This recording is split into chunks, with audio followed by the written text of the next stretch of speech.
CM योगी ने बहराइच हिंसा को लेकर बैठक बुलाई है। डीजीपी एडीजी के साथ करीब 45 मिनट की यह बैठक हुई है। डीजीपी प्रशांत कुमार से घटना के बारे में जानकारी ली गई है। सूत्रों के मुताबिक सीएम योगी ने अधिकारियों से भी इसकी पूरी जानकारी ली है।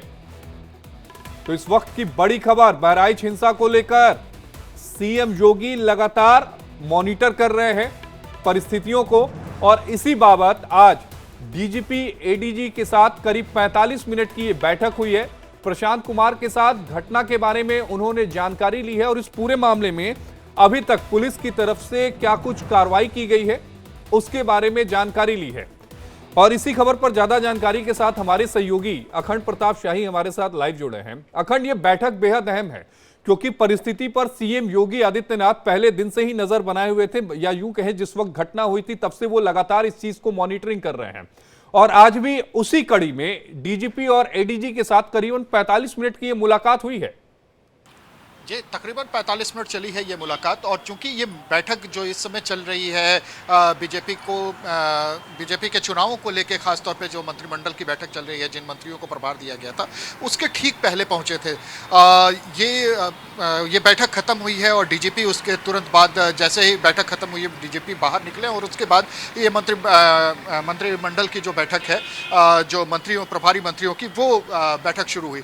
इस पूरी बैठक में सबसे अहम है आशीष जी कि ये पूरी बैठक बहराइच को केंद्रित थी, बहराइच के पूरे मसले को लेकर केंद्रित थी। चूँकि वहाँ पे जिस तरीके से हिंसा हुई, हिंसा के कारण क्या थे, क्या क्या चीज़ें घटना में, कैसे पूरी घटनाक्रम किस तरीके से रहा, इसको लेके जो रिपोर्ट तैयार करने को कहा था मुख्यमंत्री ने, वो रिपोर्ट मांगी थी मुख्यमंत्री ने, और उसको एडीजी एलओ और सुनील कुमार जो कि सेक्रेटरी होम है, वो दोनों मौजूद थे और साथ में डीजीपी भी पहुंचे हुए थे। तो तीनों लोग इस पे मौजूद थे और साथ में जो मुख्यमंत्री के सचिव हैं और सूचना के भी वो सचिव हैं, प्रमुख सचिव हैं संजय प्रसाद, इन सब तमाम अधिकारियों की उसमें बैठक में मौजूदगी रही।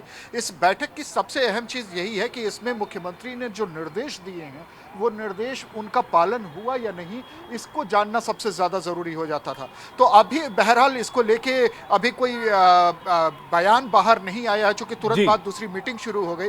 थोड़ी देर बाद ही जब ये मुख्यमंत्री का जो वर्जन आएगा उसमें ये पता चलेगा कि क्या कुछ चीज़ें हुई हैं। बताया जा रहा है कि इसमें जो एक्शन लेने की बात थी, शायद कुछ अधिकारियों के खिलाफ एक्शन भी आज लिया है मुख्यमंत्री ने, और मुमकिन है कि उसको आज या कल तक उसको, मुझे लगता है कि जैसे ही ये जानकारी मिलेगी उसके बाद तुरंत आप हमारे दर्शकों के साथ साझा होंगे उस एक्सक्लूसिव जानकारी के साथ। लेकिन अखंड, आप हमारे साथ बने रहिएगा क्योंकि अगली खबर भी बहराइच हिंसा से है, और बहराइच हिंसा से जुड़ी इस वक्त की एक बड़ी खबर है कि आरोपियों के घर पर अब बुलडोजर की कार्रवाई हो सकती है।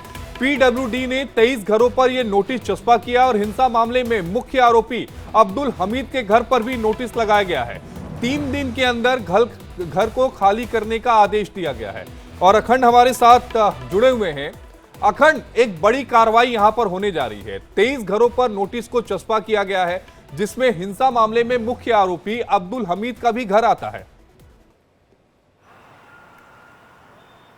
बिल्कुल इंक्रोचमेंट का पूरा मामला है ये। जैसे ही चूँकि उस सड़क को चौड़ा किया जाना है, उस सड़क को चूँकि वो पतली सड़क है, उस पतली और जो जितनी आबादी उससे आती जाती है या जितना ज़्यादा ट्रैफिक उस पर है, उसको देखते हुए पीडब्ल्यूडी ने एक प्लान बनाया। तो उस प्लान के तहत जो अतिक्रमण किए हुए लोग हैं, जो पहले से पीडब्ल्यूडी की ज़मीनों में जिन्होंने कब्जा किया हुआ है, उन लोगों को नोटिस थमाई गई है। और उनमें हमीद का घर भी आता है, उसमें कुछ हिंदू परिवार भी उसमें आ रहे हैं, कुछ उसमें मुस्लिम परिवार भी आ रहे हैं। तो इस तरीके से इस मामले का हाँ, ये ज़रूर है कि चूँकि ताज़ा मामला बहराइच का हिंसा से जुड़ा हुआ है, हमीद का परिवार उसमें इन्वॉल्व था, आरोपी भी है, उसकी गिरफ्तारी भी हुई है, उस हमीद के बेटे की गिरफ्तारी हुई है। इसके अलावा उसके कुछ रिश्तेदार भी थे तो उनकी भी गिरफ्तारी हुई है।